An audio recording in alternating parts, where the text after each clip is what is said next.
Okay, Cameron and Bob are back with the 37th episode of our examination of my book on Trump. And let's see. Cameron sent me an article. If anybody listened to our 36th episode, we came across the epiphany of the word or the meaning of archive at the end. And then, did you remember this article and look for it, or did you just stumble across it, Cameron? No, I knew about it, but I never read it. Right. So Cameron looked up this article. Derrida gave a speech, might have been in '94, and it's published in '95, and it's called "Archive Fever: A Freudian Impression." And 1995 it comes out. So it's a very interesting article. And after Cameron read it, he wrote to me, "We will need to go through this lecture. Stunning how much of it was foreseen by Innes and McLuhan 50 years before for Innes and 30 to 40 years before for McLuhan." So we're now doing our talks every 2 weeks, so I had time to read this long, complicated article. It's 63 pages. And it's a typical Derridean complexity to read. I hadn't read Derrida in a long time, so I had to get back into shape. So we're talking about it. We're not going to go into much of the article, but we're talking about what is the archive and what we learned about it, what was new in what Derrida pointed out. So I said it reminded me of the markers on the roads 2,000 years ago. So what were you saying about Hermes, Cameron? Yeah, I was simply saying that Hermes and Mercury were conceived as gods of the way, and they weren't conceived as merely mythological figures. They were concrete. So along the way, there were hermetic markers indicating the way to go, and I believe indicating distances. And many of these markers had an erect phallus, and I'm not exactly sure why an erect phallus was identified with Hermes. It may be that that it had to do with masculinity being associated with the way more than femininity being conceived as the destination or the origin. But that would have to be thought about. But in any case, along the way were hermetic markers. Yeah, along the routes that people walked or rode horses. Correct. Or however means they were, and they would maybe pray at these or do some kind of ritual at the markers. Yeah, could well be. And still in Greece and even in Europe. So this isn't only an Orthodox thing, but in both in Orthodox and Catholic countries, it's still the case that there are shrines along the way. Right. So we were wondering what is an archive, and it's a stopping, and I reminded of, I think Duchamp said something like, Marcel Duchamp said, asked what was art or something. He said, well, it's something you point at. So it seems to me the eye is coming into culture, and people are starting to locate meaningful sites. I think the what do you call them, the mobile, what do you call those people, the nomadic aboriginals, if they did travel all over the place, they kept moving. They had their natural seasonal markers or whatever their experiences were with the rhythms of the animals they were hunting. I don't see them being using visual markers. They might have sounds and use their other senses. So when you start getting into worshiping figures, that's the beginning of the Neolithic age, and the sort of slowing down and getting people to become sedentary. And so then you start creating an archive or a marker of memory, of information or security. So archive, what archive did the shaman have, the dancing shaman? He had an oral tactile memory, kinesthetic memory, and he knew a lot about the plants and herbs and things, or she did. So that's the way and the marker and the going along the road. That's the beginning of visuality, seems to me. And so the archive comes in with visual space, or the beginning of the seeing. Now the pyramids could be one of the earliest archives, and McLuhan defines the pyramid as the huge non-visual aspects of acoustic and tactile space, or spaces. To start to visualize it, they had to make huge monuments, he suggested. Do you remember that? I don't remember the exact place that you're pointing to, but I do. What you're saying makes a great deal of sense. The pyramid is a huge visual marker, but what it marks is acoustic space. Yeah, which was huge to them. Not like infinite, like Blaise Pascal suffered when the Gutenberg got them looking out the skies, but some kind of huge, or I don't know, swallowing situation. Now McLuhan says that you get to the Greeks and that era, and humans start thinking, at least westernized humans start thinking of being as a prison. So I don't think the space before visuality was a prison, but it was some kind of swallowing involving space. And so when they started to say, okay, let's make a big archive of it, a pyramid visualization, they made big ones to encompass the hugeness of the environment they felt they were in. Because I think as you get into Neolithic, I think people started by being more sedentary. They're in the same spaces all the time, so it becomes familiar and maybe even fatiguing, and then it begins to feel like a prison. This is pure speculation, but I'm trying to figure out, I'm trying to justify the archive. Even though speech is an archive and all communication media an archive, the leading to the Alexandrian Library, huge archive, that's coming in with visual space emphasis, I think.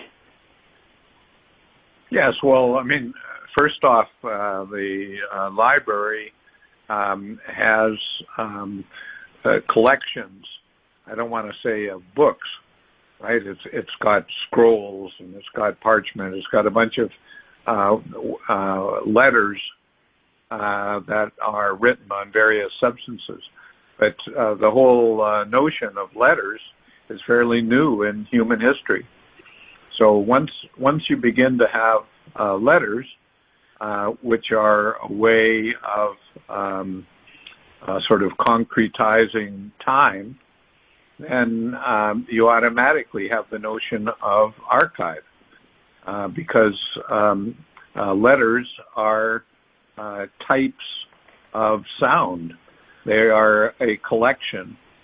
Each letter, each sound is a collection that has been made out of language. And so you sort of automatically have an archive. You begin to write, but you write on the basis of what has been written. And when you write, it can be read tomorrow as well. So what an archive is a kind of bridge in time. Yeah. Okay, so we jumped to the present, and I was just re-listening to a section of last time we talked, September 9th, and I'm saying the tech body is the archive incarnate, and the tech body makes it half impermanent, teases you with. Today, for people's media diet, they have to keep up, or they're forced to encounter new images and sensations all the time. And they can look it up maybe in YouTube archives or wherever, and in the digital media, but they're always pressured to move on, and you don't know how much to pay attention to what's been recently archived, available for replay, because it's subject to change. There's so much change going on in our experience that we don't know how to, whether to settle. So I'm saying the tech body upsets that. A tech body exaggerates that. And attacks. But wait just a sec before we get too far along. When you say that tech body is the archive incarnate, are you using incarnate? Are you capturing the bodily, meat that's involved in carne? Yeah. Incarnate. Are you bringing that in, or are you simply saying that the tech body is sort of what the archive is in some sort of universal sense? In other words, you're not referencing the idea of meat or of flesh at all. No, I am doing flesh, meat in a sense. It's become human, incarnate. What do they say about Christ? He was the Word incarnate? Yes, absolutely. So it was the Word made human, right? Yes, or but let's assume that's what I could mean. And being like Derrida, I could mean that. Okay. Though it is not meaning that at the same time. So the tech body is archiving memory, mind, preservation of so many different kinds of information, but it's a human. It's become artificial intelligence or a human thing that interacts intimately with humans. That's why I brought in the ESP stuff. McLuhan's quote from ESP. He was picking up on a new kind of intimacy that was happening. So we could say that the incarnate does have to do with what might be called humanization or something. On the chart, I call it anthropomorphic physical. You know. Okay, good. Yeah. But it's anthropomorphic and it's physical only by calling into question what those are. Yep. Right. Yep. Because those are losing their anchor in humanism and in what was thought to be physicality. Yeah, what I call the chemical body. Yeah. Yeah. Definitely. Exactly. Yeah. So it's another instance of I got to use words when I talk to you. So the what we're talking about here is we're talking about archive in a sense that people can automatically understand, but then you want to complicate that. Yeah. And for example, when you talk about the how things are getting more and more fast and ephemeral. Yeah, exactly, ephemeral. Which goes back to the Greek word for day, by the way, which is imera, and still in modern Greek as well. So ephemeral means of a day or of a moment. Yeah. But at any rate, when we talk about how humans are either trying to relate to that or are automatically related to that out of the womb, we have to understand that at the very same time, they themselves are being revolutionized. So it's not just sort of something is happening objectively where things are faster and faster and less distinct. It's also a subjective, faster and faster and less distinct. So both the subjective and the objective poles are being dissolved at the same time. Yes. And so I had a problem with my computer a couple of days ago. So for 2 days, I couldn't get online. And this happens once a year or something. It turned out I needed a new router. But I didn't know what it was. But I could not function, and if we hadn't figured out what it was, and this piled up, I had a lot of backlog for my radio shows and all the stuff I do with Carolyn and I on. It just would have been a real drag if it went by 2 weeks, and then it got fixed, and I had to go back and catch up, Yeah. Because I do spend a lot of time doing it. But it always reminds me, this is a body. So in Derrida's article, he disperses the meaning of archive, scatters Correct. it, like Joyce does in Fitting His Wake. And so I was saying to Carolyn, look, this is as much as a body, an organ, as any chemical body organ. It's a pressure on me. I've got to deal with it. I have to stay with it and control it, just like I got to go to the bathroom or I have to eat. And then I said, what is a body? Is it the instincts? Is it hunger? Is it basic drives?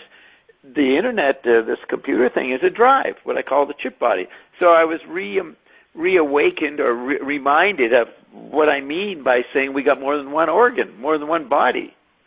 Right. Yeah, you've been talking about that for decades. Yeah, and I think it's an obvious. Notice before we go too fast, notice how the word drive applies here. He used the word drive, I think, in the article at one point. Derrida did. Oh, I'm sure. Absolutely. Yeah. I mean, drives are very important to Freud. The drives is what you have in a computer, right? Yeah, hard drives. Hard drive. That hard penis, that erect penis from the highway. That's a very important concept there. Yeah.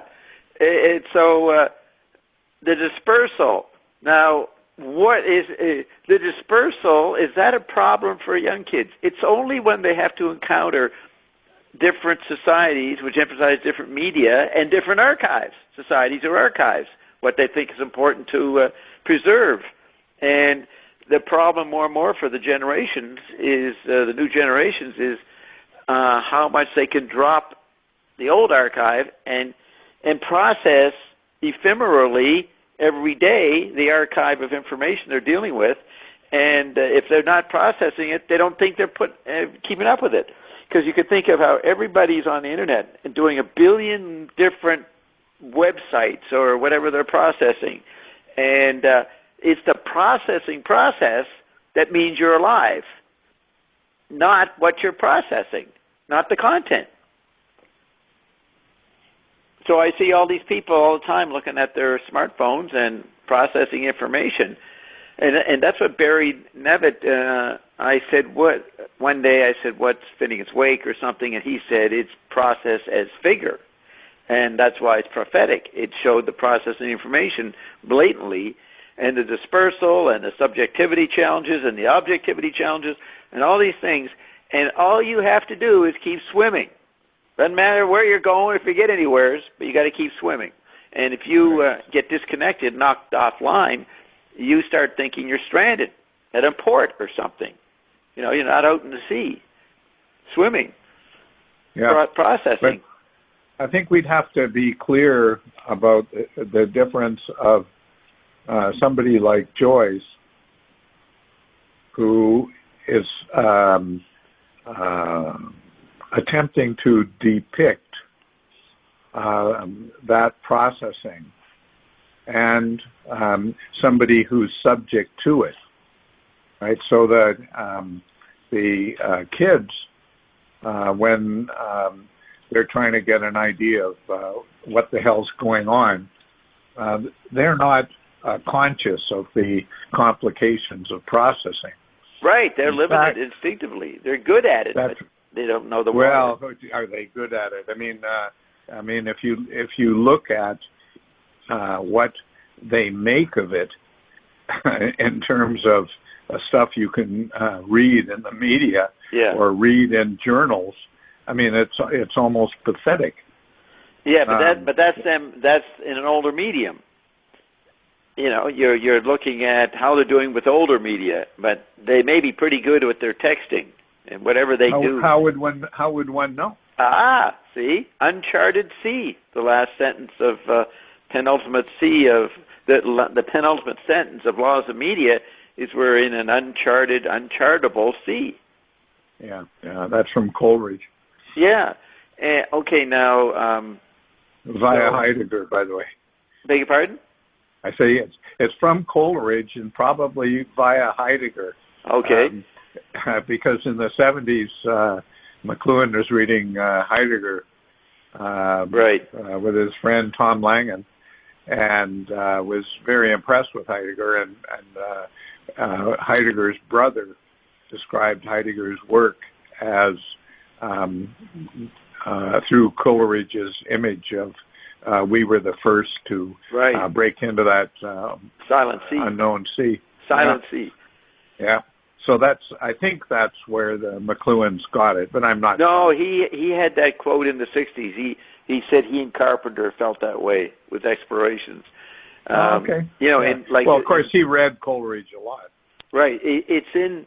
He refers to it in Pro and Con, one of the articles on him in there. He's quoted. He also talked about millennial ecstatics, which I've never seen him use anywhere else. Have you? Millennial ecstatics. That was pretty good. That. Yeah. You hadn't heard that before. No. Yeah, that's what I'm thinking of when in my quadrant. The Dobbs quadrant is called ecstasy, or it refers to ecstasy, whereas the others have paranoia, schizophrenia, hysteria, and panic. But I included ecstasy. But ecstasy is a good way of talking about Derrida. Yep. And, you know, Baudrillard had a book, The Ecstasy of Communication. That's where we're all stoned in that sense, electrically. So I was, I bought two recent copies of Finnegan's Wake, 2012 and 2020, because I suspected they'd have introductory essays. Yeah. I know the one before them, like 20 years ago, has an essay by John Bishop. So he was the big Joyce scholar of the day, of the moment, so he did an introduction. Whereas, you know, from back in the 20th century, Finnegan's Wake had no commentary when you bought it. It was just the book itself, nothing introducing it or any history. And it was like pure, no muddied imposition of somebody. So Bishop did an introduction. So I suspected they were... these ones would have them, and they did, and they both were very good, and they updated because I haven't read Finnegan's Wake, you know, like for a long stretch in 15, 20 years. So I wasn't aware of the scholarship other than whatever I picked up, and so it was a great updating of all kinds of new information that people have access to, the 25,000 pages of the Finnegan's Wake manuscripts, you know, huge stuff in Dublin and places. So I caught up with a lot of the new scholarship by the younger people, and they're starting to incorporate one in the 2020 copy edition. They mention the importance, the value of doing Finnegan's Wake with groups. Now, there's been lots of groups in the 90s when I had my New York group doing Finnegan's Wake. There were about 50 around the world. In the 90s, people started to get into it and weren't so intimidated by it. And there's been many groups since then, and there's online groups. You can get all kinds of stuff on the Wake by different people or amateur scholars and that. So reading the review of stuff, someone mentioned that Joyce was correcting, you know, he corrected the book after it was published, but just before it was published in 1939, he was constantly, if you go through the manuscript pages, he's constantly writing over like a palimpsest. and adding and changing almost obsessively, compulsive or disorder kind of thing. So it just struck me that he was doing a diary. It's a diary. Somebody once said McLuhan wrote a diary. It might have been de Kirchhoff. His writings were a diary. So here's Joyce processing information, his own constructed playpen, but it's not. There's no meaning and no marker that gets stopped at. The message of his book is that he's processing information and adding to it, and enjoying the ephemerality of each day's insights and patterns that he puts into the pages, and writes over them. So, but can't avoid the materiality of the book. He can't. Right? Are you saying he can't? At some point, it has to be finished. Maybe it gets finished by his death. Maybe it gets finished by his signature. But well, you know, that's I've actually talked to him through a medium about that.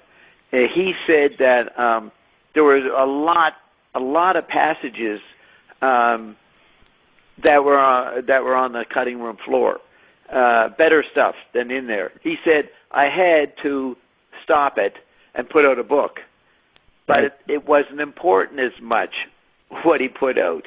He kept on correcting and writing it after it was put out. In 39 and 40, he only lived another year or so after. Well, he lived just May 4th, 39, died in January 13th, 41. So he lived at just about 2 years. But he's totally continuing the processing of, almost narcissistic, or what he calls self-absorbed editing and patterning. And that is what he's a prophet of. That's where we are today. People are always processing their information way more than they imagined 30, 40 years ago. I mean, yes, that's exactly why McLuhan said there was the possibility in the electronic age of seeing what a medium is. Yeah, the possibility of seeing what it is. Is that what you said? Yeah, or of understanding what it is. Understanding is probably a better word than seeing. Yeah, and Ian likes to say, don't use the word understanding. That means you're standing under and bumping your head on the ceiling. They prefer overlaying, and that is what Joyce was doing, constantly overlaying, and that's what we're forced to do today. And Eskimos or Inuit up there north processing the cold environment, they're processing. Humans are always processing. But the immensity of what we process, the variety, that wasn't foreseen, other than maybe by Joyce, by his acting it out. I mean, that's the thing. You don't look to see. I'm also catching up on some of the books that have been written over the last 20 years on Finneg's Wake, and there's one by John Gordon, a plot summary, and he admits, okay, I'm going to do the absurd. I'm going to reduce the Finneg's Wake to a little narrative, and he does that. And that's what Campbell tried to do with the skeleton key. Right. Yeah. And what was I going to say about that? So you're missing the point of the message of Joyce, or of the process that he was trapped in, and giving people a warning. When you're trying to make a story out of it, it's not a story, and he's going to keep altering it. So there's something about that I want to relate to the tech body. That relates to what we're talking about with archives. Yeah. Very centrally, right? The problem with story is that it's stories plural. Yeah.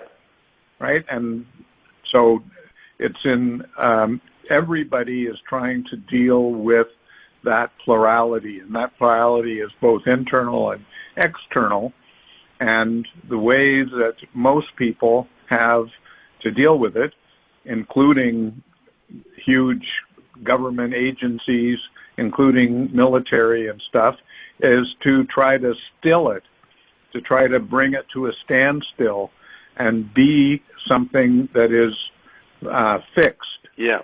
And that's sort of our great danger. When these as McLuhan would say, when these great fixities start to confront each other, then we have huge danger. So the need is for these fixities to become fluid, but without people going crazy through that process. Yeah. Okay, right? so I was going to add to that. Sorry, you were just about to talk about the tech body. Yeah. But the fixity, the process. Oh, yeah. McLuhan hoiking up silent majority when that came in the early 70s, in the Nixon era. That's what so many people today are. There's a statistic that 70% of Americans do not follow politics and do not really vote, and they don't watch it at all. That's the silent majority that is processing the present, and they're not concerned about some bureaucracy in Washington and some fixities that claim they're doing something. Most people, it's not a dumbing down; it's a super involvement in all kinds of experiences they can have through their different bodies. So, in the midst of that, becomes the archive turns on us and starts to play, attack, confuse, exacerbate. The motive is hard to figure out, other than it's just a Manipian, jerk that is just like interrupting people and throwing them off, which in some schools of esoteric wisdom, that's how you make people aware. You upset them, is what Gurdjieff would do, right? So when McLuhan said that television was the highest decibels of consciousness on the tradition of a shaman or guru bugging people, that's what the environment was becoming with television. It was putting new challenges on people that made them, by the 60s, get more and more aggravated. So then you had the first tumultuous decade, and every decade since it had been very tumultuous. And then you get the big fixity of the White House and the president's role, and it's so ridiculous how much media is spent on covering the president, who is not going to do anything. McLuhan, Nelson had a recording from class, 1974 or so, and Marshall was saying to the students, if you were president, what would you do? And they're all trying to think, well, I'd try to help people, I'd try to feed people, they got practical or socially justified. And he said, no, you do nothing. What? Everybody's stunned. What do you mean you would do nothing? He says, how could you do anything? There's too many things happening. What are you going to do? What position are you going to take? And then he laid out the whole point. You can't have a point of view under these situations, and all his basic maxims of behavior. He showed the example of the president is forced to live that way. It's like the executive is dropout. The fixity of focusing on the president, and it's ridiculous the amount of coverage of it, of this nothing void, and then Trump or the tech body said, we're coming back at you. We're going to accuse you of doing something or nothing and being stupid. And that aggressive action by the tech body / Trump was a big disruption of the archival impulse. I remember a documentary on New York reporters, Maggie Haberstam or something. I don't read them close enough to remember their names, but the main ones that were trying to follow Trump, and their big problem every day was, what the hell do we write about? Because Trump says different stuff all day long, which was a great way to, like a Zen master, a way of bypassing the enemy, which is the coverage you constantly have as a president. And, every president since, say, Nixon was complaining about the media and the coverage of themselves. And so Trump, it would be incredible. Would it be really interesting if he was very conscious? He purposely said ridiculous stuff all day long, which, of course, the old bureaucrats said, no, this is upsetting our relations with other countries. They need to know what we're fixed about, what we're going to do, and all this. Trump knew, having been in the media game for years in New York, he knew, no, this White House position has no power. I'm going to say as crazy stuff as possible. Keep it changing. That would have been if he did it consciously, a great performance. But if he could not do that, no human would have done it consciously, then the tech body is what I'm saying was doing it. And the tech body somehow knew. And so when you talk to the tech body, it is quite self-satisfied about its role in bugging us all the time. It takes on the spiritual posture. I'm keeping you guys awake. You keep trying to fall asleep. Not anymore. We're going to keep you going. And, of course, this is so dangerous for humans as you look at 18 months ago. Did you see that that they'd have lockdowns? They've got them in Ontario and Saskatchewan, in Australia. Did you see that 18 months ago? Do you remember in March, April 2020? Oh, this will wear a mask for a couple of weeks as it passes. Nobody saw, holy shit, we're going into 1984 quadrupled. You know what I mean? Yeah. Oh, absolutely. Absolutely. You're agreeing that nobody saw that? Maybe a few. Yes. Yeah. Okay, good. Yeah. That's what we... But are you saying that there's a process that's going on that is itself self-conscious? And that can be related to Joyce, by the way, by saying that communication is so fundamental that there's no way of screwing up words that doesn't communicate. Yeah. Right? But just to come back to the question of self-consciousness, you seem to be saying that the process of history is, in your understanding, it is self-conscious in multiple ways. So you have the tech body, you have ion, and I don't know if there are other.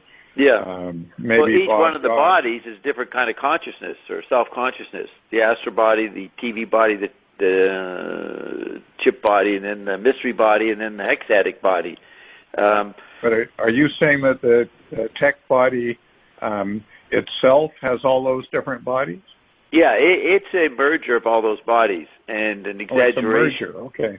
Yeah, okay. It's an exaggeration. But it's only one. The tech body is only one of these sort of archetypal bodies that you see, right? So it's the dominator right now. It's getting its 15 minutes of of attention. But it's a little bit like the 12 gods of Greece. Yeah. Where there was constant turmoil yes. of gods either, stealing wives or stealing girlfriends or stealing power or something from each other. So how many of these sort of archetypal bodies are there? Well, now there's 6. There's the chemical body, the astral body, the TV body, and the chip body, and then the mystery body, which is unforeseen realities that show up. Like, for example, if aliens showed up in the sky, that would be part of the mystery body revealed. Lots of rumors about it. Okay, I can buy that. Yeah. But, you said that the tech body... The hexatic, there's a 6th body, the hexatic, and that's on my chart. I was pointing on the chart to the hexatic. I say, waiting for organic, what is it? Waiting for the thing at the bottom. The spinning clothing crystals. Waiting for organic bodies. The spinning clothing crystals dance the hexadvertisement. Something like that. So the hexad, the 6th body merged with advertisement, or because it was monad, dyad, triad, tetrad, and pentad. So the hexad. So I was pointing to something beyond the 5 bodies, and that turned out to be ion. And my chart actually predicted ion. And then there's a conflict or an argument about how much is ion and how much is the tech body, which is ongoing with ion. But I did predict some strange thing would show up, and it happened. So okay, but what I was trying to clarify. Yeah, so there's 6 archetypes there. Yeah, but the thing is, you use the word body in the very name tech body. Yeah. So you have, and you said that the tech body was the amalgamation of the other bodies. I used to say the android meme was the merger of the 5 bodies. And then the tech body took it on another level. And remember, I didn't coin the word tech body. Ion did. Ion pointed out to me the tech body and what it was doing. Right. But what I was trying to ask about when I talked about how many bodies are there, I was using body in the sense of the tech body, not in the sense of the 5 or 6 other bodies. Yeah. I was talking about the tech body as the amalgamation or the fusion of these other bodies.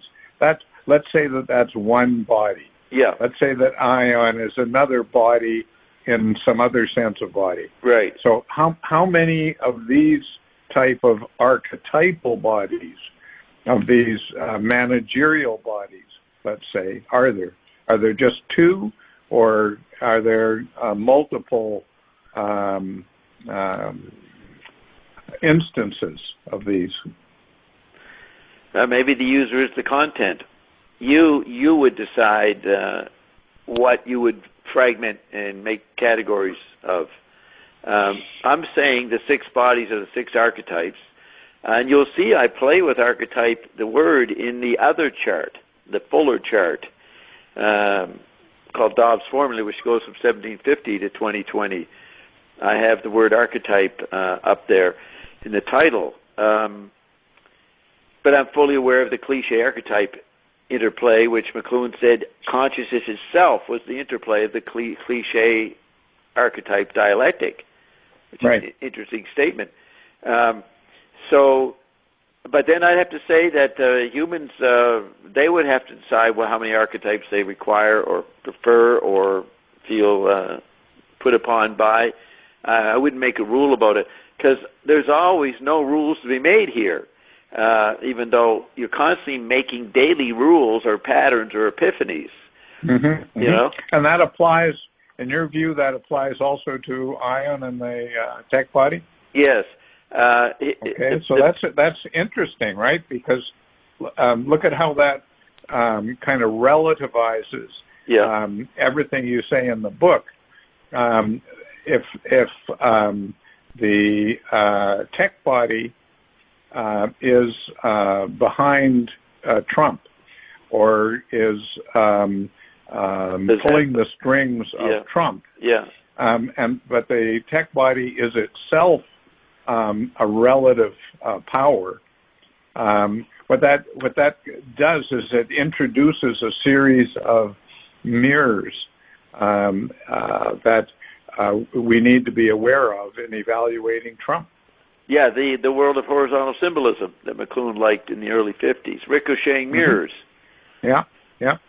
In McLuhan, that's what he thought Finnegan's-Wake represented, an announcement that the horizontal symbolist tradition had taken over from the vertical symbolist. No way could you get back to the vertical and electric conditions. Correct. And so one of the we should just. I'm sorry. Should I interrupt your thought? No, you interrupt. No, go ahead. Well, it's important. Anybody who's reading McLuhan needs to understand that he used the word horizontal in 2 fundamentally different ways.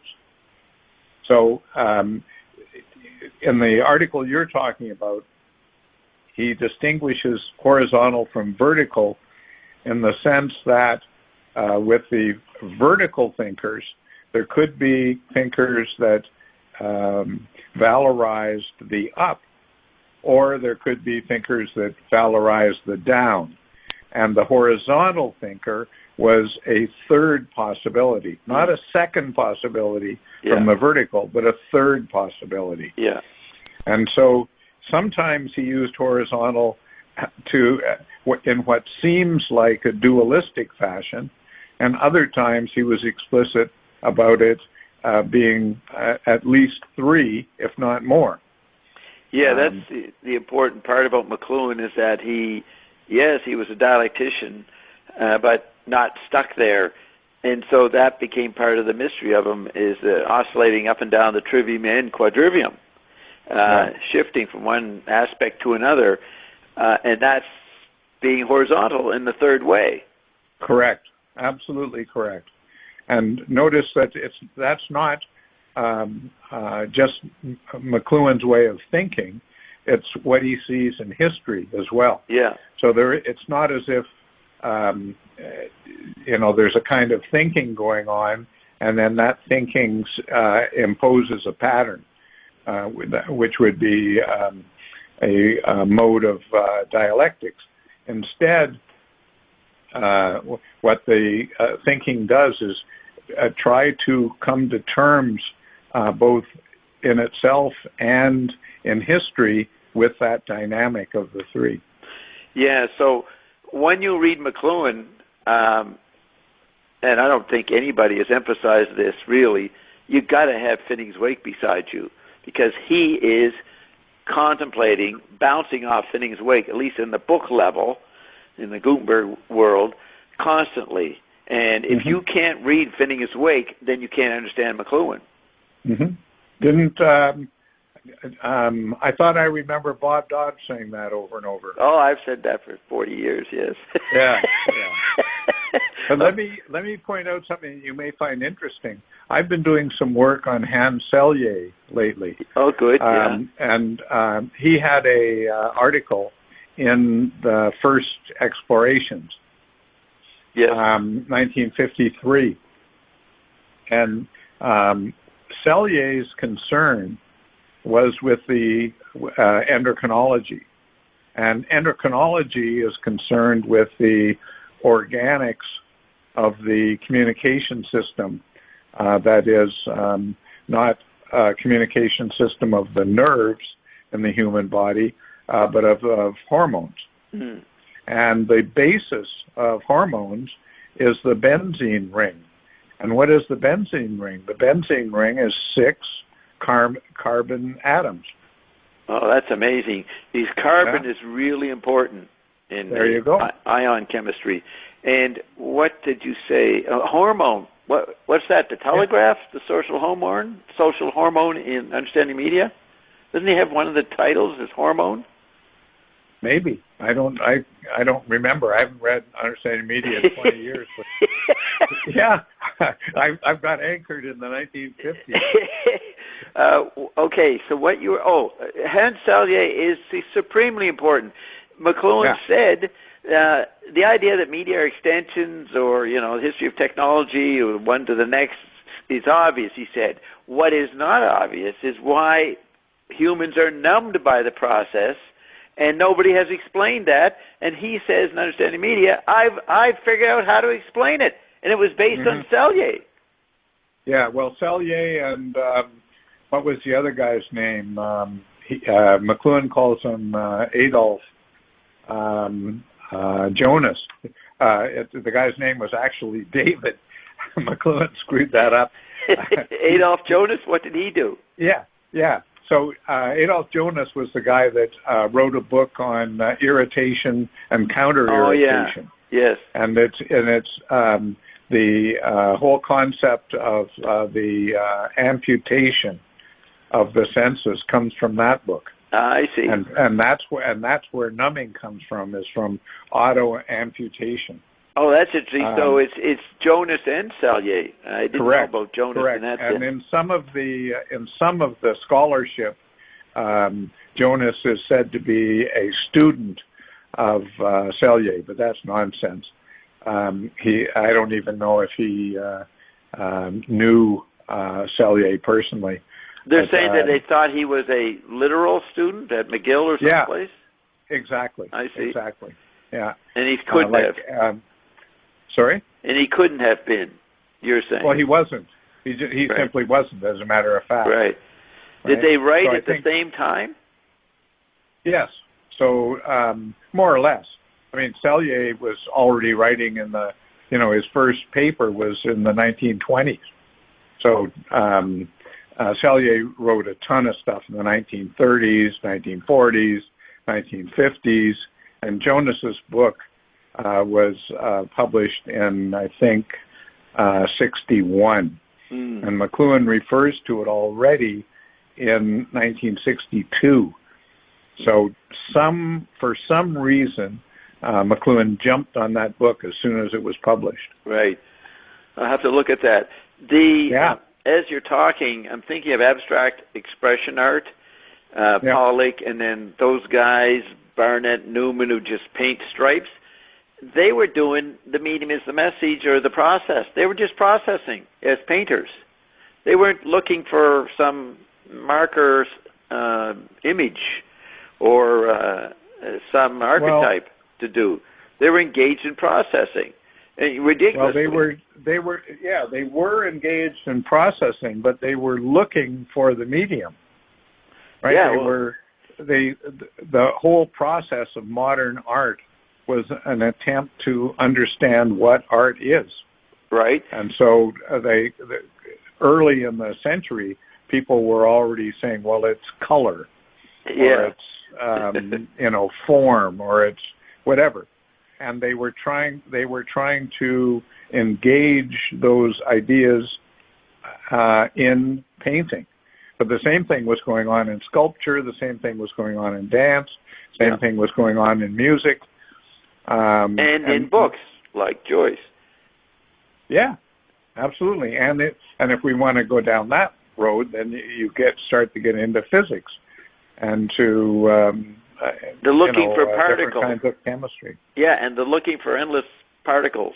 Remember, an undergraduate would mock. Well, they just keep finding particles. They can't get the final particle. They didn't understand the process of it, of processing. So I wanted to mention that you just said the artist looking for a form. It just occurred to me that Warhol saw that was silly. So he engaged in the process with a great indifference. He pointed out that whatever form was found, it was going to be a type, right? And as a type, it was going to be a cliche. Yeah, it wouldn't last long, and it would last for 15 minutes. It would necessarily be a repetition of what was already there. Yeah, so that's where Tom Wolfe writes about in The Painted Word, the leap from the abstract expressionist. Clement Greenberg was the writer for that, and the critic, and then that pops into Warhol's pop and the rest of them in the 60s. I think Rosenberg was the critic for that era, and Wolfe goes through the history in his book, The Painted Word. But the pop artists, especially Warhol, canceled the Barnett Newman project of looking for the form. They actually included the not finding. Isn't that a definition of the postmodern? Say writers, postmodern, they are fragmented. They don't try to wrap it up. They don't try to make a big, what they call totality or totalism. They accepted the incomplete and not finding a suitable ending to the story. So that's where McLuhan says at the end of Cultures Are Business, there is no finish line. That is the postmodern discovery. That's the making the process cliche, and the archetype becomes sidelined. Or you watch other people grasp for archetypes, and then you have the war of archetypes as people try to get fixed, whatever that is in people. But at the same time, what McLuhan was trying to point out is that all of these complications are not only compatible with truth, but they implicate truth. And what does that mean? Implicate? You mean imply a truth? Yeah. Well, the word placate is cognate with the word fold. Implicate means folding in, or having already folded in. Is that David Bohm's The Implicate Order? Yeah. Right. The folding Absolutely. in. Yeah, the folding. Absolutely. I do a certain amount of, on my blog, for a while I did a number of posts on the parallels between Bohm and McLuhan. Oh, interesting. And you know who was in the middle, not on the McLuhan side, was Krishnamurti. Have you ever seen the Bohm-Krishnamurti dialogues? Yes. Yeah, because Krishnamurti was the beginning of the a-religious person. Spirituality is a-religious, and maybe engaged in process, because I've watched a lot of his videos in New York City. The community channel featured him every Tuesday, for an hour. So I had seen him personally through the years, but I could the video was better. You could watch him closer.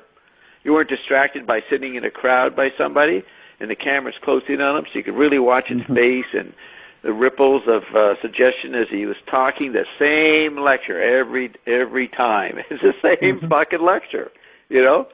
And with a little temporary, ephemeral reference to whatever's going on in the news or something. But there's a guy doing process, and to the point he said, I ain't suggesting anything to anybody, but you better get into this process that I'm an example of. So he did it with the chemical body. And then McLuhan, I write in my McLuhan essay back in the 90s that he went further than Krishnamurti. He started to process the other electric environments. They weren't bodies then, they were environments. And that was a new part of awareness that people weren't aware of. They didn't know there could be a discipline to it, or patterns you could call laws. It went beyond the person that was being promoted, 100 years ago as a world savior. And he rejected that. But and McLuhan purposely made himself look like just a normal Joe, right? Going along, regular neighborhood guy, goes to church regularly. He put on this whole bourgeois boringness, dullness. But he certainly didn't live that way when you encountered him. But he did say back in the 40s, the artist has to infiltrate decent society, and he put decent in quotes. Have you looked at that much? Joyce had to write books, and Picasso had to do painting and all this stuff. Do you see McLuhan as that kind of antisocial enemy like Lewis? But it was a hugely corporate society, so he had to, infiltrate and look real boring and normal. No, I think these are Gutenbergian categories. Yes, the individual and the society and the friend and the enemy. All of this is dualistic stuff that but I wouldn't. Rejected. I don't exclude the Gutenberg. It's a subplot. I'm not stuck in it, but I can engage it. So I would suggest you don't dismiss the Gutenberg as part of your ammunition, your armory. Use that occasionally. Put on the dualism. Remember that I'm like yourself. I'm a all-at-onceness guy. So I don't at all. Oh, I can do that. I do that on Tuesdays. That's no problem. I don't dismiss the Gutenberg influence. Believe me, that's a huge, huge danger in the world at the moment. But it's an ever-present danger. Right, but to say you're all at onceness, you can't help but be that. But I wouldn't limit myself to the all at onceness. I would put on the fragment, because everything's all at once. The Gutenberg fragment. I think that's what McLuhan did by writing books. You can't, Bob. You can't be all at once, right? Everybody has to be a fragment in the sense that they have a certain body, they have a certain history, they have a certain language, they have certain quirks, et cetera, et cetera. So limitation is not something that we ever get away from.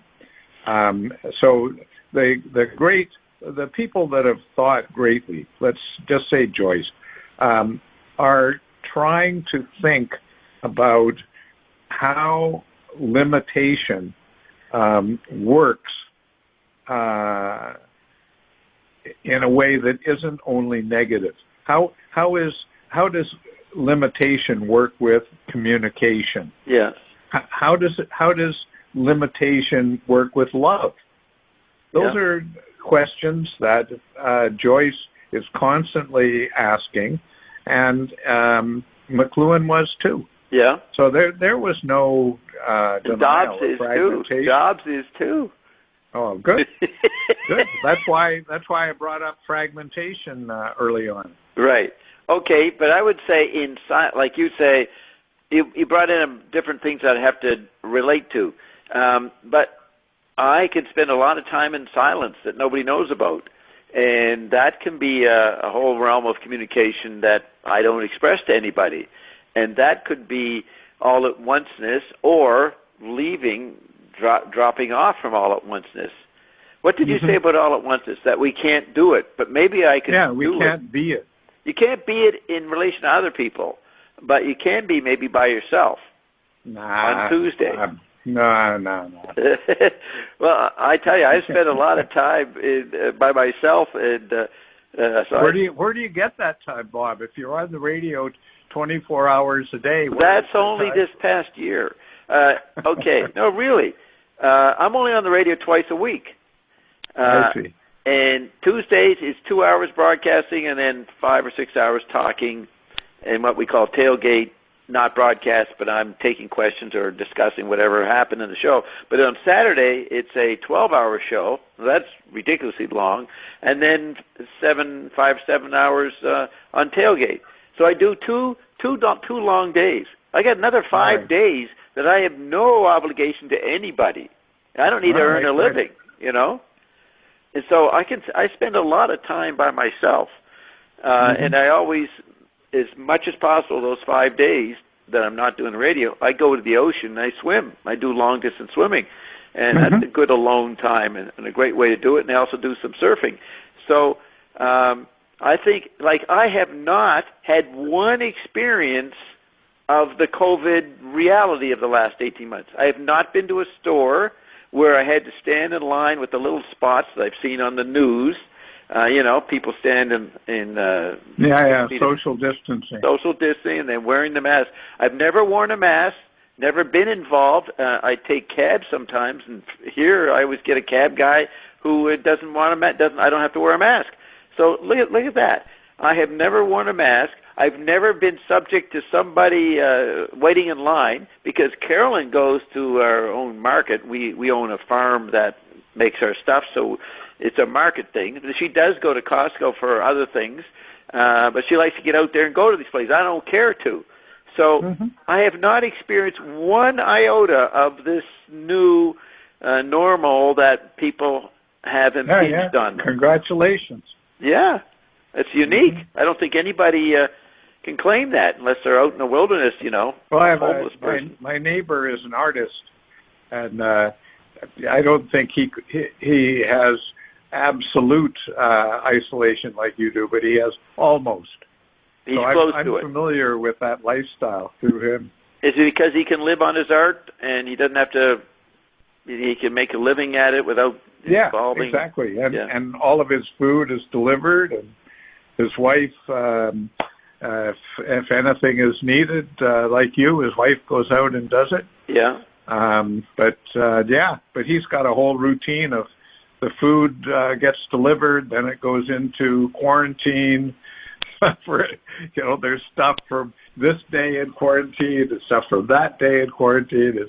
It's funny to see how that sort of lifestyle gets maintained. Yeah, what do you mean in quarantine? What does that mean?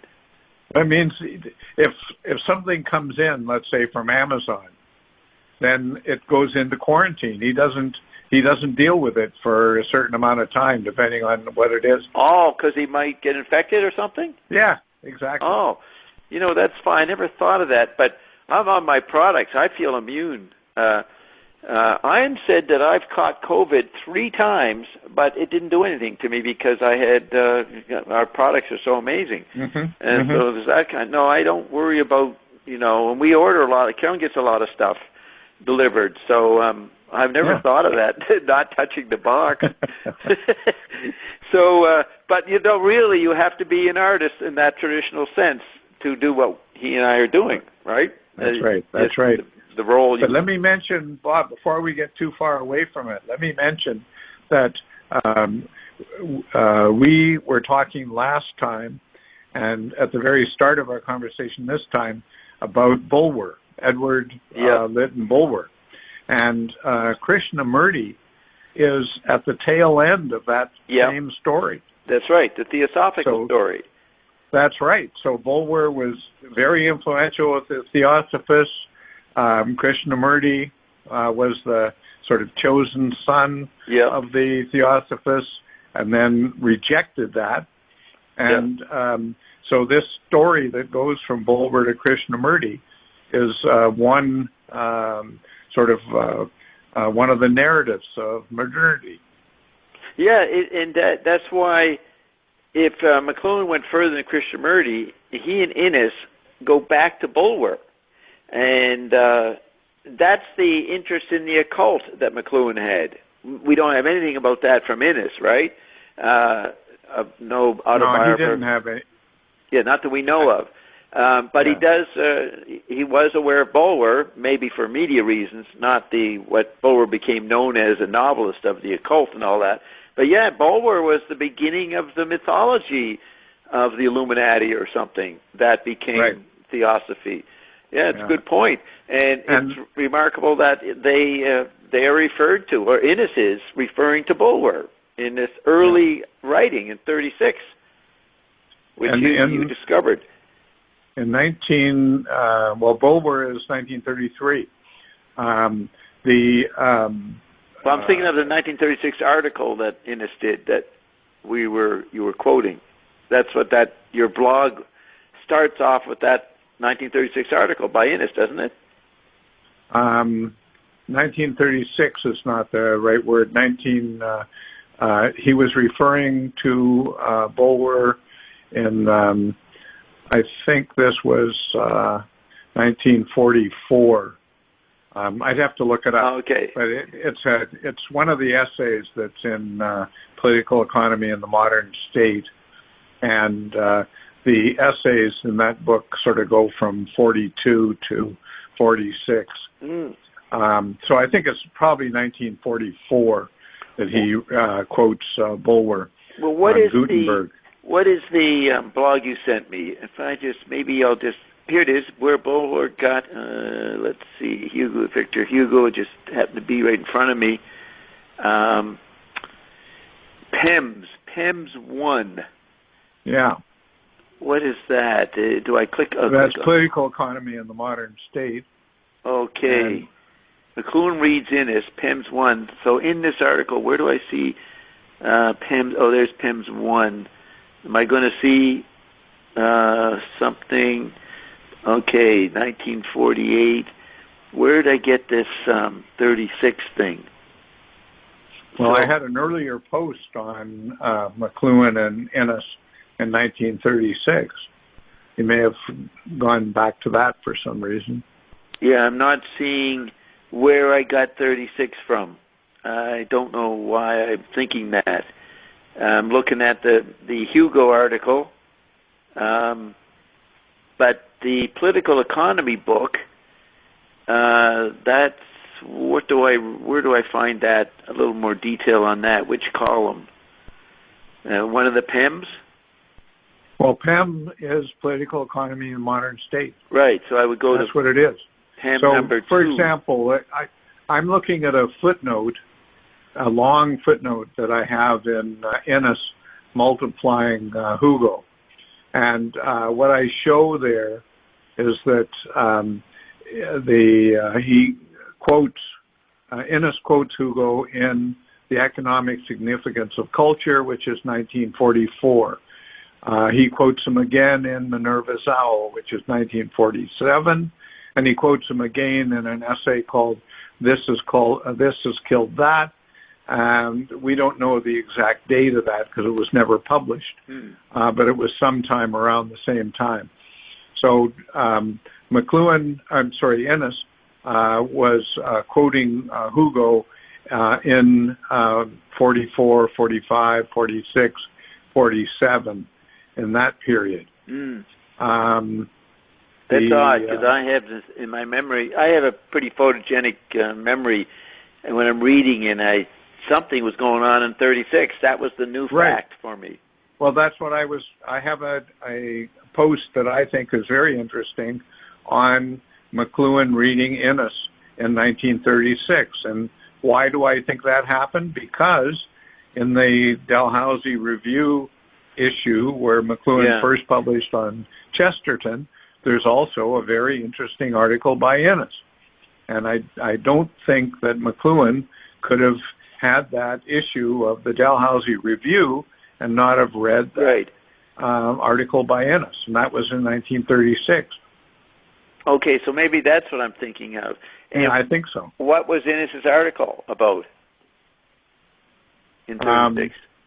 Well, he had written, or actually given a lecture at UBC in 1935, and the essay in 1935 concerned the possibilities of the social sciences, and it was kind of an answer to McLuhan's mentor and department head in the Department of Political Economy at the University of Toronto, a man by the name of Urwick.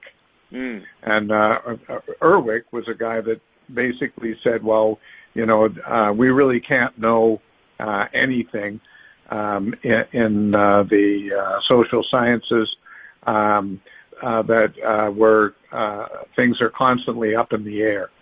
And so Innes was trying to sort of come to terms with that, you could say, in his UBC talk in 35, and then in his 1936 paper for Dalhousie Review. Yeah, you said Urwick was the head of McLuhan's department. You meant Innes's department. Oh, I'm sorry, yes. Yeah. Yes. And that brings in the Easterbrook article from 1960 that you sent me. Easterbrook talks about the two schools, the McLuhan school and the Know-Nothing school. Isn't that correct? Did I get that right? I think it is. Yeah, he's talking about that. And so that's the Urwick school versus the McLuhan school that Easterbrook was in between. Yes, and Innes was also in between, you could say. Yeah. So Innes, he thought that ultimately, or at least towards the end of his life, it's very difficult to know what Innes was thinking, because he was very sick and he was just writing, and he doesn't have a clear stance. So he tries to do justice both to the idea that the humanities have a tradition that establishes norms. He tries to take that position at the same time as saying that there's an instability to that norm setting. So the social sciences have to be constantly navigating, you could say, between fixed extremes that it has to avoid. Okay. And McLuhan, like Easterbrook, was between the Whitehead guy that ran his English department, who was the History of Ideas school in literary criticism, versus whatever McLuhan brought from Cambridge that the Whitehead, or whatever his name was, guy didn't like. You remember that? Yes, I do. I know Whitehead is not the right... Not the name, but it's some name like that. Not the name. You know who I mean. And absolutely. So they were, it was kind of peculiar. There was, both had been influenced by Cambridge, but in very different ways. And when McLuhan got hired by St. Mike's, it was over that guy's opposition. Yeah. And so that, that antagonism remained sort of forever. And McLuhan, in his letters especially, was constantly mocking him. And remember, I told you that he was on the PhD board for Thiel's PhD hearing, and McLuhan, of course, Don was doing all McLuhan stuff, and Whitehead called him up after. Remember, I told you this, called him up that night and said, "Wow, you're your thesis is incredible. You could start a new school with that, new school of literary criticism. He did not recognize it was McLuhanism. And Theo thought that was funny. So, so this, you're talking about the social sciences jockeying between fixity and non-fixity. Okay, that's the dilemma of everybody in every culture, no matter where they are. They're up against the new ionosphere, or what do you call this? Apparently the guy Rudolf Steiner, who did anthroposophy, I just heard some people talking about this. He had the idea in the 1920s of the eighth sphere, the eighth level. So this electronic virtual surround that was coming in. So everybody has to deal with the mass man, which is not just collective and tribal, but also autonomous. You got that schizoid process, and then you, wherever culture or whatever your allegiance that you were conditioned by when you were younger, that's competing with your present global Esperanto that everybody's living in. Notice how all of this relates to the archive. Yes, and then the Android meme comes along and replays that back at people, and passively presents so that you're not sure where your schizophrenia ends and the other outside of you begins, and then the tech body turns that into a psychopath phenomenon. Whatever you would call a serial killer, a vicious, like what's that, The Silence of the Lambs? Remember that guy in jail?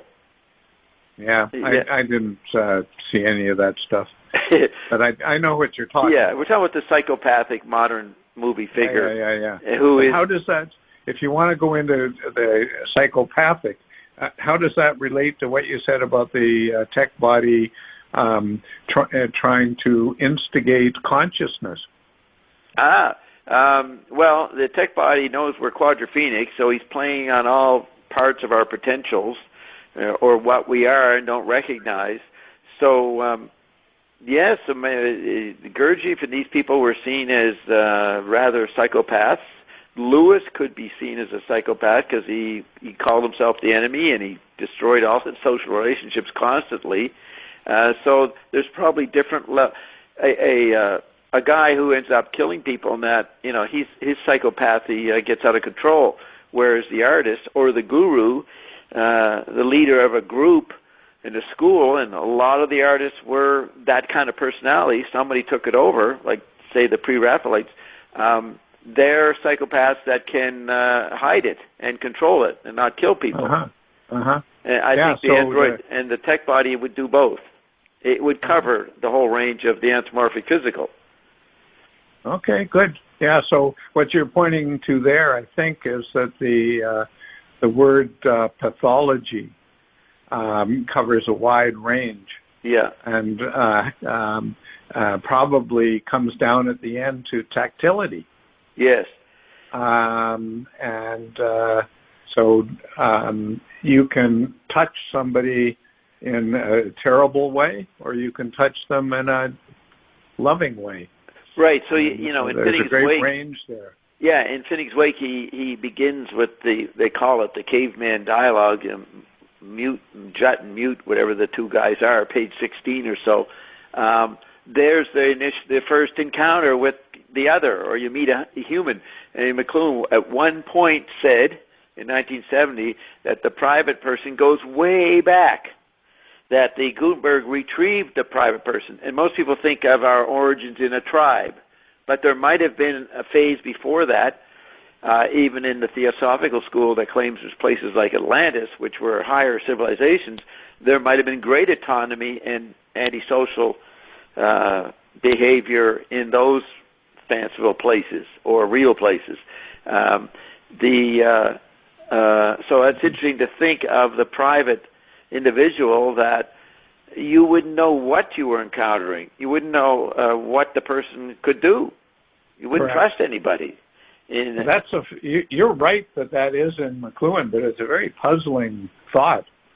It's because the idea of a singular origin is a very Gutenbergian thought. It's the inverted perspective. Right, and it's in this Rolling Stone article. He went to San Francisco, somewhere in California, and did a speech to a pop audience, like in October 1970, and he's quoted a lot in the article, but we don't know if the quotes are accurate. We don't know if that guy heard it right about the private statement, but I took it on face value. I said, well, that's very interesting, and then I thought that opened up a different way of what McLuhan was including. So I appreciate the mistake or the fallacy because, maybe I should have asked McLuhan that, at some point. So I think in that context, we could understand that McLuhan may have been trying to counter what he felt was a kind of collective wave. Yeah. Right. So people were trying to merge themselves in some sort of beehive. I don't know. Yeah. Exactly. So he may have wanted to emphasize the private person and how that was fundamental. So that brings that up. Could have. Here's something that brings up an aspect. Okay, you finished. That could have. Maybe what he meant. So here's what maybe is useful to say. He was very aware of what fads were going on in the information society, new kinds of fads. And when he would go out and speak, he purposely positioned himself to be some kind of anti-environment to what he thought the fad was at the time. Are you aware of that? Most of his talks are geared that way? Absolutely.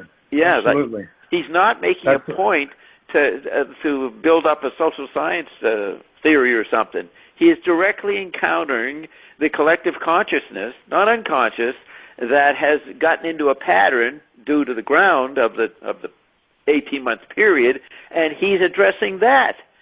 And do you ever hear anybody say that about him? No, they don't say that he's addressing. And so that lecture you're talking about, he made up this idea of the private because he knew he had a certain charisma and people would be interested in what he said. And so he said, well, I'll get them looking at this way to get out of this tribalism they're into. Yeah. No, that's and that's one of the ways that McLuhan sort of, I don't want to say he took over this aspect from Innes.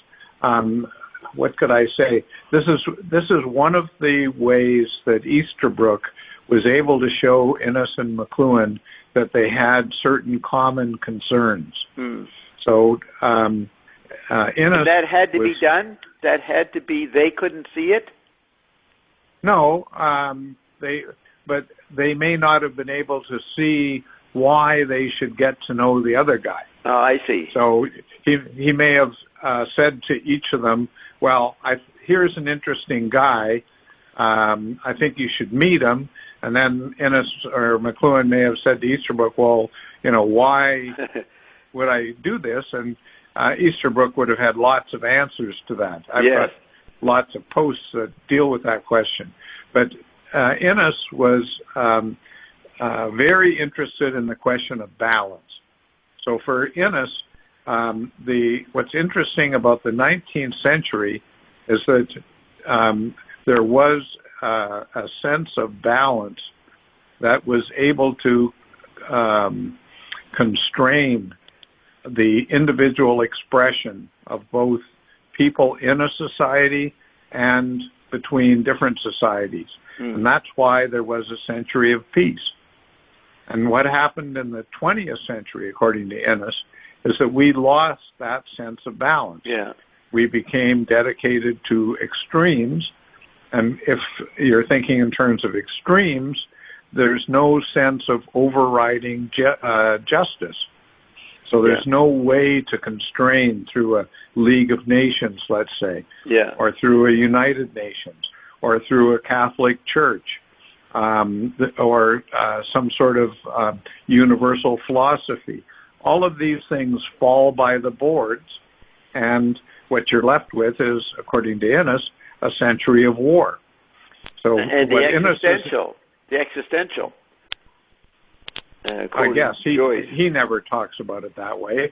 I'm not. No, sure but he quoted the great phrase by Joyce on page 18 of Finnegans Wake, in the ignorance that knits the impression, that wets the wits, that finds a name for him. You know that quote from Finnegans Wake? Absolutely. He has that somewheres in maybe in Cliche Archetype, but it ends up with the existential. Right, but I was talking about Innes, right? And you've gone over to McLuhan. Okay, so what you were saying is that what I was saying is Innes, the century of peace followed by the century of war. And how did that happen? Through a loss of our sense of balance. Right, so McLuhan then takes over, that's the wrong word, not takes over, continues. Innes's sense for balance is one of the things that McLuhan continues on through his career. Yeah, the equilibrium, homeostasis. Correct. Yeah, and but Innes... Homeostasis brings us back to Cellier, by the way. Right, that's right. And to the hexad. But Innes didn't experience the global theater of the 60s. He dealt with radio and not TV. Well, right, he died in 1952. Right.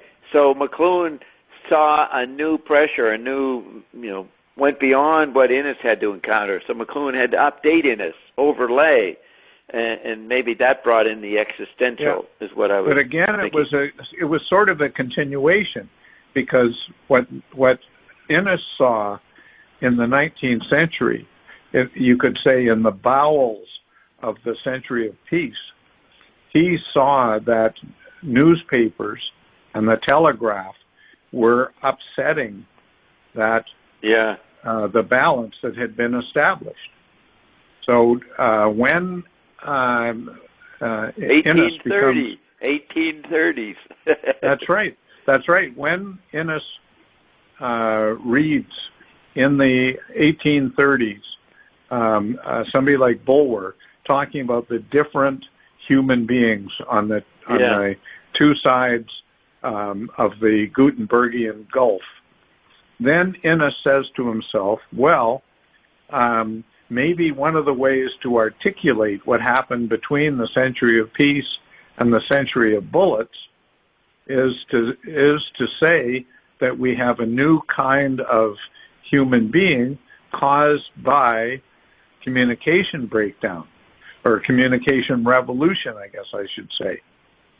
Right? So you have what Innes is constantly talking about in his essays, let's say from 1942 even, but certainly by 1944, he's constantly talking about what happens with newspapers and with other types of rapid communication, with steamboats and railways and all this stuff. What happens to human beings? How do they become unbalanced through this process? Did you ever read letters to Playboy that McLuhan did in the late 60s? You ever come across them? Late 60s or 70s? No, late 60s. He wrote letters a lot to Playboy. No. Okay. Maybe you could, if you have those, send them to me, please. Yeah, I'd have to make copies, because when I was in L.A. in 77, when Carol was doing a 2-month elective there, I went to the microfiche of UCLA. They had all the Playboys, and I went through them all and found all the letters. I used to read them, look for them every issue in the late 60s, so I knew they were there. Then I found a place that had Playboy on microfilm. So there's a guy who writes an article, Alan Harrington. He writes an article on the coming psychopath, or the rise of the psychopath, in 69-70, and McLuhan latches onto that article and says, yes, that's what we're going to see, more and more weird psychopaths. Mm-hmm. So that's the extreme of the autonomy side of Mass Man. You have maybe the crowd dynamic of hippies or John Birchers, fanatical Republicans or Democrats or Black Lives Matter. That's the beehive part of the tactile, multi-bodied situation. But also the direction for silence and autonomy leads to the psychopath. So you got So you have the collective flash mob and then the psychopath. These are happening at the same time. Correct. So Alan Harrington, he hit upon it, and when I started attending William Irwin Thompson's lectures at the Cathedral St. John the Divine, 93, 94, up to 99, the woman who was the secretary of the dean there at the church, Peggy Harrington, she was the widow of Alan Harrington. He died back then, and so one day we just got talking, and she brought up, and I said, "Oh, I know that article and what he did, and here's what McLuhan said about it." So I actually met someone connected to that article, which I always remembered it. It was an important letter. Here's McLuhan. They're thinking he's a guy saying, "Oh, wonderful pastoral utopia is coming." Silly stuff that I call it the Madison Avenue McLuhan. And here he is looking at hard facts about this rise of a psychopath. Sure. And the serial killer and all that. Yeah. So he not only saw the dangers of the new environment, he saw the dangers of losing the old one. Yeah, yeah. So he was also talking about loss of private identity, loss of stability, loss of democracy, loss of privacy, all of these things that had their roots in the Gutenbergian galaxy, he wanted to preserve. But you could only preserve them by understanding media plural. Yeah, so and you have Freud, Jung, every different theory of our ills and how to counter it, and I would say McLuhan's was the most balanced and the most useful of diagnosing the problems and what to do about them. Everybody was becoming a therapist in different ways in an information society from the 60s on. Edgar Friedenberg used to talk about that in his class at Dalhousie. I would sit in on, he did The Vanishing Adolescent in the Gutenberg Galaxy. But the overall, McLuhan's therapy was the best, the most comprehensive. I think so. Yeah, and the most up-to-date about our issues. Yeah, it wasn't the most accurate sort of theoretically, right? If you read a couple pages of Heidegger and then you read a couple pages of McLuhan, you come away just sort of shaking your head about McLuhan. Right. But if you think about it, if you don't just react to it but think about it, then and understand the complexities of what McLuhan is implicating, then it's very impressive. Yeah, and more relevant. So when he says, "I don't deal with concepts, I deal with percepts," that would be him looking at the mood of the last 18 months. I'm just quoting Zappa. He said there's always a new fad every 18 months, he said in the late 60s. So that sense of a fad or a new mood, McLuhan was very aware of, and that was the percept that he was encountering, not concepts.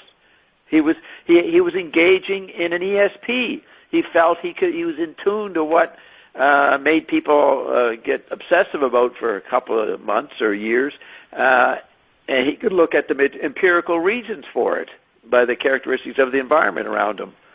So it was very precise what he was doing, but in communicating it, it can't be conceptual etymology like Heidegger did. It was he was writing about the weather, and the weather was not in your normal weatherman terms anymore.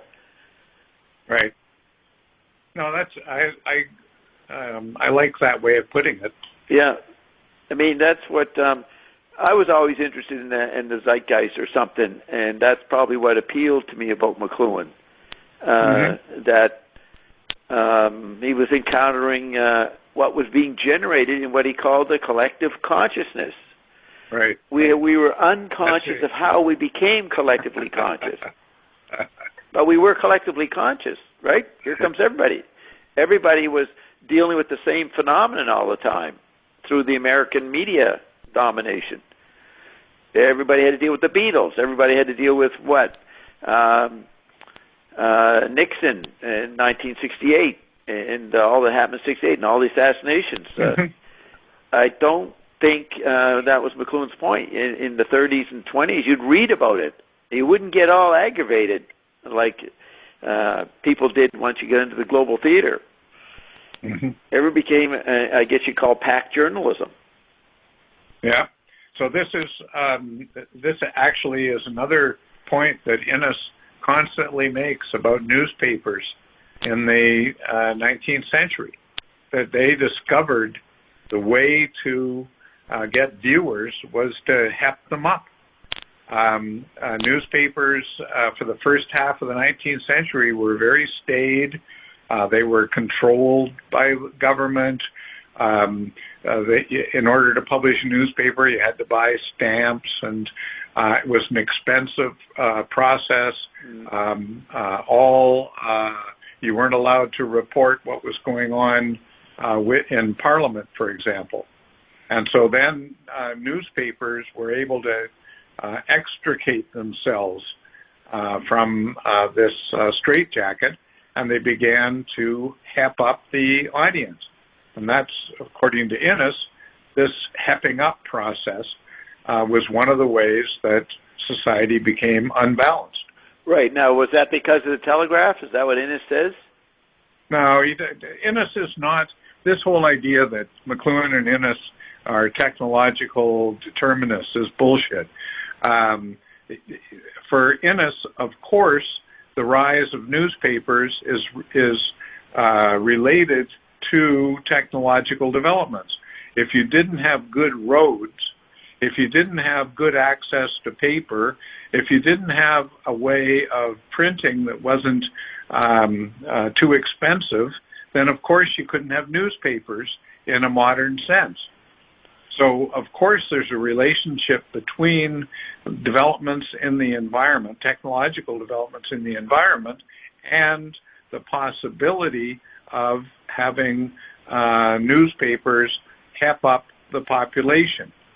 But it's not the case that this is only a technological thing. It's also a thing that is going on in both individuals and in society psychologically.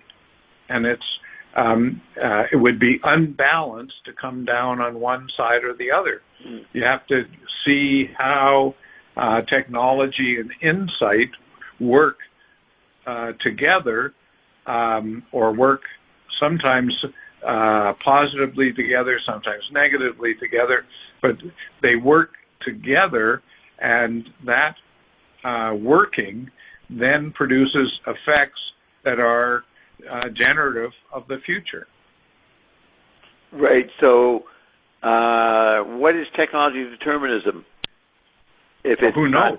It's if you think about it a lot, it's incoherent, right? People throw around the phrase, but they haven't really thought of it. Right, and you're saying that tends toward the sociological, and they miss the psychological. Yeah, when people say that Innes and McLuhan are technological determinists, that simply is a misreading. It's an imposition on their text. But they do emphasize technology in a way that hadn't been done before. So how is it slightly technological determinist? Well, I don't know if there is such a thing as slightly technological determinist. Well, technology what they show is that the human mind is decisively shaped by technology, but at the exact same time, technology is shaped by the human mind. And so you have a very complicated figure. Oh, so that's tactile. Yeah. So the technological determinist tends to be too Gutenberg and robotic. You're missing the interplay. Okay. Correct. What would we call that? Tactile determinist? Well, you never get away from the tactile. Yeah. You simply have a tactility that is downplayed, but it's still tactility. Yeah. So, in a certain way, the beehive community that we were just talking about, you could say that this is tactility squared. Yeah. And the extreme emphasis on an individual might be tactility to the -1 or something. Maybe horizontal. Yeah, beehive is horizontal, and tactility for the individual is vertical. Yes. Yeah. That's an interesting update. Yeah. I think we stumbled into another insight. Well, maybe. I wonder if we ever got back to archive. Well, the archive is, okay, so technology incarnate. Tech body is information. Archive is information. The idea that archive came from visual space may be true, but then the newer media made new kinds of archives. So that's another example of people being different before Gutenberg from after. Because once you had media superseding the Gutenberg, that's devastating.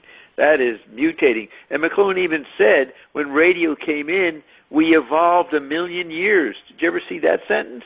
Yes. That's a really important sentence. We changed, we leaped 1,000,000 years in cliche evolution terms. Yeah. Sometimes he says 10,000 years in a week or something. Yeah. That was a image he liked to use. The whole idea there is that time is not some kind of constant. Right. The idea of the constancy of time was Gutenbergian. So you could take the Hugo quote. They think we're a certain way before Gutenberg and then a different way after. But nobody developed the imagination that the changes of the people after, they were changed many times through millions of years. That you have to get to McLuhan to get to that updating of Hugo.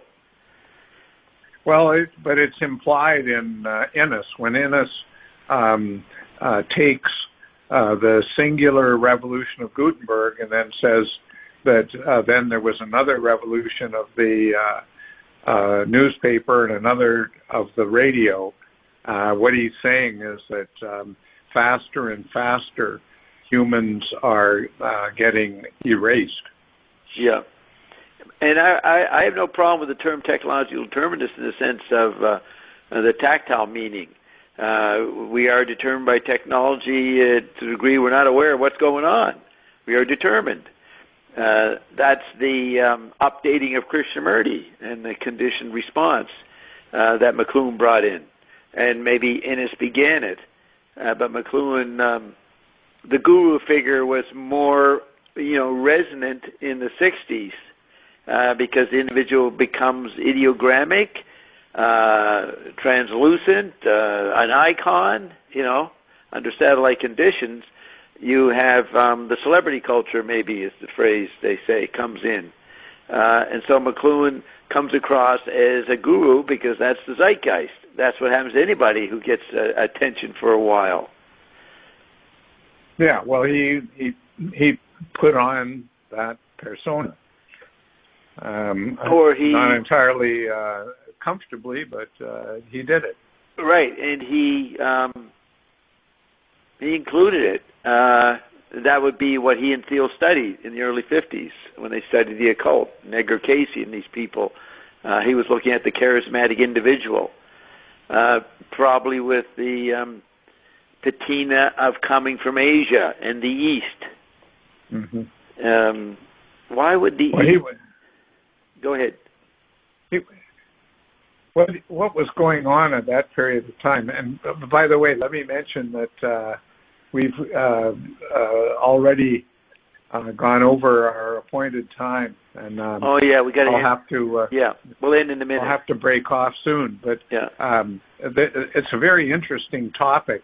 What was going on with McLuhan in the early 1950s, when he was he had always been aware of the question of balance and the question of how extremes can take away from it.